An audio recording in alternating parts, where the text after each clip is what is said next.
There. My name is Heather Feather. I am the owner of Rare Bird Medicine, and today's topic is True Love.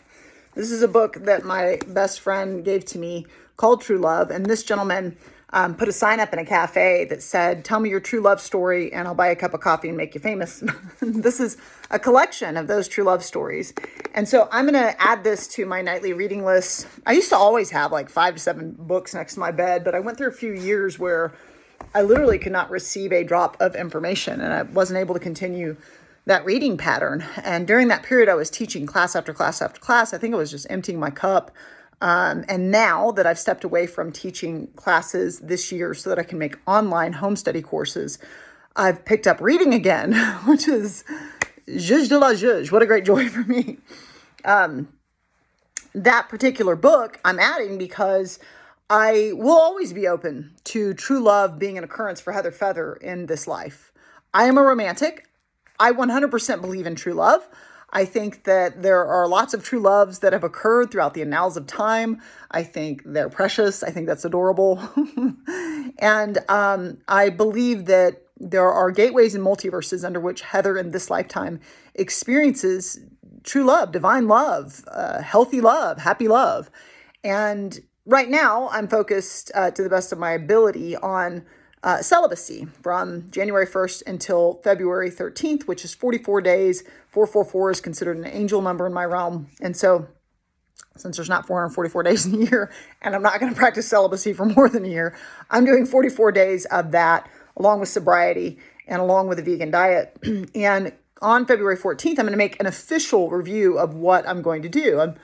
I'm probably going to remain sober and vegan. I have a roommate that's both of those things, and that just makes sense. He's moving out March 1st, March 7th to go to Washington. And so I may continue some of those practices or not, but I'm going to stop actively practicing celibacy. That doesn't mean I'm going to open my houses in a red light district. It's not who I am. It doesn't mean I'm going to, be calling up my exes. It doesn't mean I'm going to get on a dating site. It just means I am going to open myself to the possibility of experiencing a partner in this year or in the coming years, inshallah, as God wills it, as the Muslim would say. And so I'm opening to that possibility of having a divinely aligned meeting. I'd really like to meet the idea of my sweetheart in a more organic and natural way. So I've decided not to pursue dating sites anymore for the rest of my life, God's willing, and to just, continue to expose myself. There's a person that's had my attention for a long time. I don't get a strong sense that they want it. Sorry about that. Sorry, try to be less attractive. That's on you. No, it's really on me. And I do my best to not, just be mindful. Because you never know how someone feels, and we can definitely make up stories. But I am where I am. This person has my interest, and until for whatever reason they don't have my interest, they'll have my interest and attention. So I'm not necessarily on February 14th going to run out and try and find true love. I'm just opening the doors and the windows, if you will, to the possibility of having true love. So if you're like me and you're currently experiencing something called enjoying your own company, which a lot of people call being single, if you're enjoying your own company, and hopefully you do, I certainly do. I have a lot of fun with myself. I'm a silly broad, and I have a fun time existing.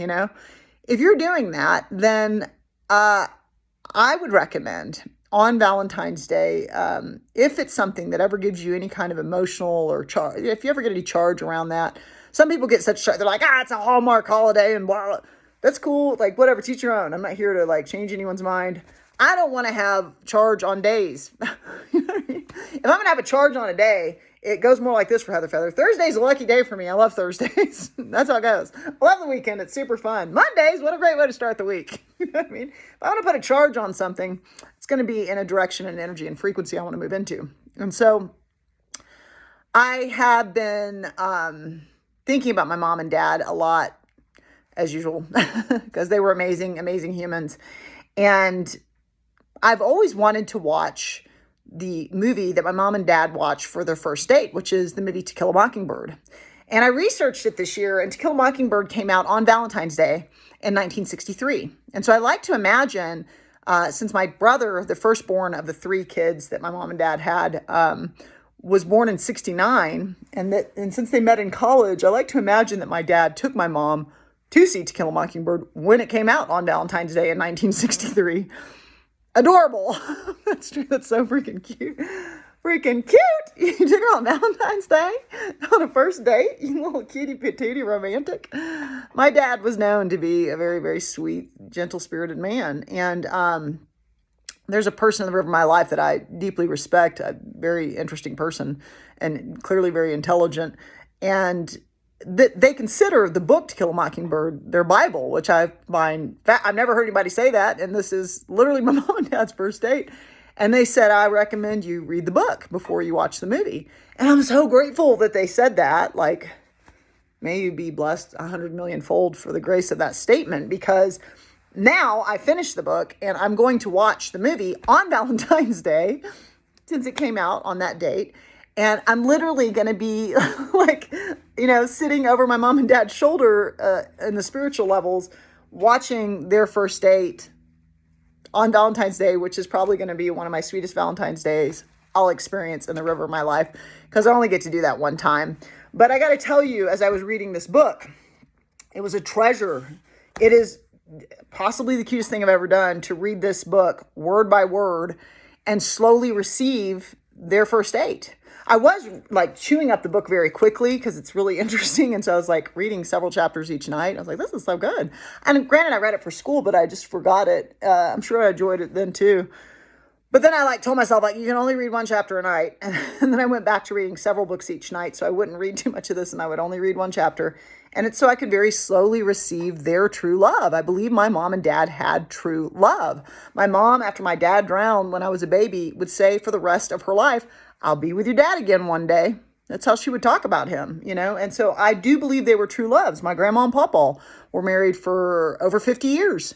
5 decades. I truly believe they had true love. And I truly believe that I have opportunity in this lifetime to experience true love as well. My grandma and papa had it. My mom and my dad had it.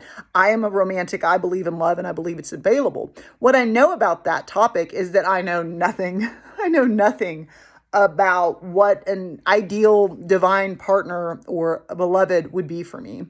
I have ideas of what I would like to see in a true love partnership. We're not trying to possess one another. We honor our sovereignty and our freedom. We're not trying to control, cajole, be jealous, because we're both honorable, trustworthy, loyal, devoted people that are completely trustworthy. And so I have these ideas of content of character that I would like to experience in partnership with another, that I haven't necessarily always experienced these contents of characters with every partner, and that's okay. I'm not judging it. It's just, I haven't always found what it is I'm looking for in that vein, if you will. However, I have no idea who the ideal partner for me would be. I do have people that I can become attracted to in life because I'm very kind of loyal and monogamous. I'm not usually attracted to multiple people at a time. I'm attracted to one person and they have my interests and I'm very curious about them. It's just my nature. I also know though that I'm a fool and I have no idea what the ideal person would be. But I do know, after going from January 1st to February 13th, practicing celibacy, sobriety, and being vegan, I'll probably continue to be vegan and sober because my roommate's going to be here until the start of March. And then he'll move on to Washington and he's both those things. And then I'll determine if I want to continue both or what I'm going to do. But I do plan to drop the idea of celibacy, simply meaning not that I make my home a red light district, not that I call up all my exes, not that I get on dating sites, because I really want to meet my beloved organically. Just simply meaning that I open to this idea, I open to the concept of true love being something that can move into my life. And I will continue to be, slow to get to know someone, observant, and getting to spend time with a person of interest, but open, continuing to be a romantic, continuing to believe in true love. Do you believe in true love? Do you believe in it? I have always believed in it. And I've spent much of my life practicing it, even though I've sown my wild oats, if you will. I've had plenty of romantic opportunities, thank you, Parvati, thank you, Mother Mary, thank you, Cupid or Venus or Aphrodite or whatever put all that opportunity in the river of my life. I'm grateful for all of the relationships I've had. I'm grateful for all the experience. I'm grateful for all the way that it's grown me. I'm grateful for all of the awareness it's given me of what I do and do not seek. And I decided that on Valentine's Day, as I watch my mom and dad's first date, which is possibly the sweetest thing I'll ever do in all my days, is to slowly like watch their first date. It makes me want to cry. The very thought of it. I'm going to open the door to the possibility from that moment forward, February 14th, 2025, to Heather being willing to allow true love to arrive.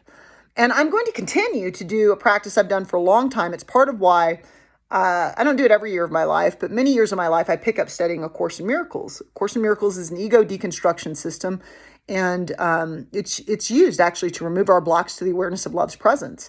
And one of the things that it teaches is to make your romantic love more brotherly and make your brotherly loves more intimate. And so that simply means that we have a tendency with romantic love. And I historically, in my youth and in my ignorance of my youth, I used to have a lot more codependent relationships, or relationships where I would like follow the beloved around. Like, can I get you anything? Just a service oriented soul. But I would just be real, like a puppy, like a puppy of love. And, I'm now at a place where it's like, okay, we're sovereign, autonomous, independent beings. If I'm going to be with somebody, I want them to be completely trustworthy in character, and they should know my absolute trustworthiness for them to naturally be loyal. And I don't want to have a partner that doesn't know how to allow, I'm not going to be this way. I don't want my partner to be that way, to allow for friendships in the river of one's life. And in one's friendships and in one's, acquaintanceships, in one's experiences, are you being more unconditionally loving? Are you able to be more intimate? I've talked before about how I call people love all the time because I like to remind people of what they are. And I like to, as an INFJ, which is the advocate, which is a being that likes to advocate for others and help them to witness the grace of their being, I like to advocate that you remember that I see the love that you be back of whatever you're doing this day. And so, have you experienced true love? Do you experience true love with yourself? I went through many, many years of not knowing my value, of not knowing the grace and the gift of my being, the quality of content of character that I've chosen, the magnitude of integrity and love and devotion that are the shoes that I wake up and put on to walk in the world. And do I fail myself? Yeah. There are plenty of days where I fail myself in a given moment in walking in those shoes. And it is my constant and daily, and is not forgotten by me ever, practice to be aware when I'm engaging with another, to be as loving, kind as I can be, to be as attentive and present as if I am literally standing in the grace of the divine while someone's speaking to me. Now, there's some people that I mentioned before, like I may fail a two-legged when I have attraction because it makes me like, oh, I get excited and then I get quiet and I forget to like shine back the love and the grace of their being to them. And so I'm working on shoring that up. I'm working on, since COVID, I don't feel as much permission to pet four-leggeds, for example. And I always have been the person that's beelining for the four-leggeds in a space. And I haven't done it since COVID because I'm not here to judge anyone's relationship to any given topic. That's not true love. I am here to honor anyone wherever they are. And a lot of people feel uncomfortable having people be close to them. So I don't feel as much permission to be like, but today I got to pet some dogs in the cafe I was in, which was super fun. And I asked a gentleman permission, like, can I pet your dog, please? He was super sweet. And I was like, yeah, of course. Oh my God, what a grace, But I'm not going to stop offering love to the degree that I already offer it. My question is always, how can I offer more love? How can I offer more loving kindness, more heart-centered energy to that being, to that being, to this being, to that being, to that being, to that being, to this being, to that being, to that being, to this being, and ad nauseum continue to do that? Are you practicing true love with the self? Are you practicing true love with others? Or do you experience that you have special love with the beloved and that you tend to give them more attention and be less present with others? You can always subscribe to Rare Bird Medicine on YouTube. Like and comment there. I always love your thoughts. I'm Moon.